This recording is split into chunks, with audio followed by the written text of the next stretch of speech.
Hi hello सगळ्यांना, कसे आहात? दुपारचे 2:30 वाजले होते, जेवण वगैरे झालं आणि चला म्हटलं आता रांगोळीचा व्हिडिओ टाकला पाहिजे. तर मी इथे आता रांगोळी काढते. मकर संक्रांती जवळ आलेली आहे, पण एकही रांगोळीचा व्हिडिओ अजूनपर्यंत टाकला नाही.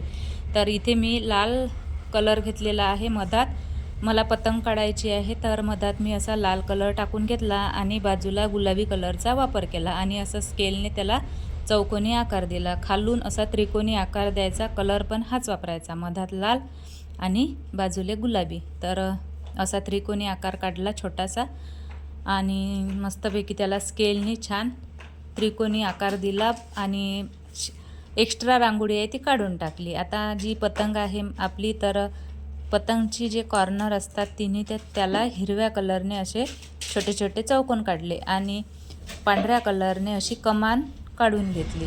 तर आता या सगळ्या पतंगला मी काय केलं, काळ्या कलरने बॉर्डर दिलेली आहे, ज्याला आउटलाईन म्हणतात.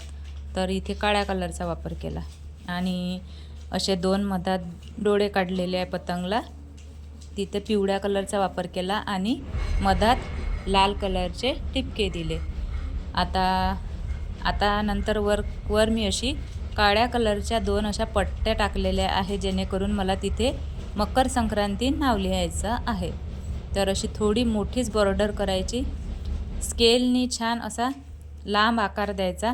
स्केलनी काय होते, छान आकार देण्यात येतो, एक्स्ट्रा रांगोळी निघून जाते. तर पहा, अशा प्रकारे मी मस्त 2 पट्ट्या काढून घेतल्या. आता यावर मकर संक्रांती असं नाव लिहिते. तर हॅपी मकर संक्रांती लिहायचं होतं, पण ते काही तिथे जमलं नाही, म्हणून मकर संक्रांतीच लिहिलं.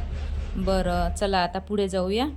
तर आता नंतर मी काय केलं, इथे हिरव्या कलरचा वापर केला आणि मांजा काढून घेतला आणि काड्या ज्या असतात मांजाच्या साईडच्या, तर त्या काळ्या कलरने काढलेल्या आहे. सोबतच त्यात थोडासा गुलाबी कलर पण ॲड केला.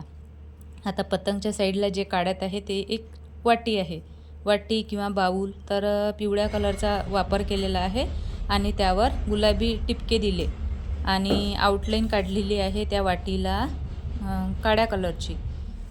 आता त्यात मला काढायचे होते तिळाचे लाडू. तर तिळाच्या लाडवासाठी मी 2 कलर मिक्स केले, एक ब्राऊन घेतला, एक व्हाईट घेतला, त्यात थोडासा येलो टाकला, असे मिक्स केले आणि असा मिक्स कलर तिथे लाडवासाठी वापरला. आता हे असा लाडवाचा आकार द्यायचा, त्यात थोडासा व्हाईट कलर वापरायचा, थोडासा पिवळा कलर वापरायचा आणि असे लाडू काढून घ्यायचे.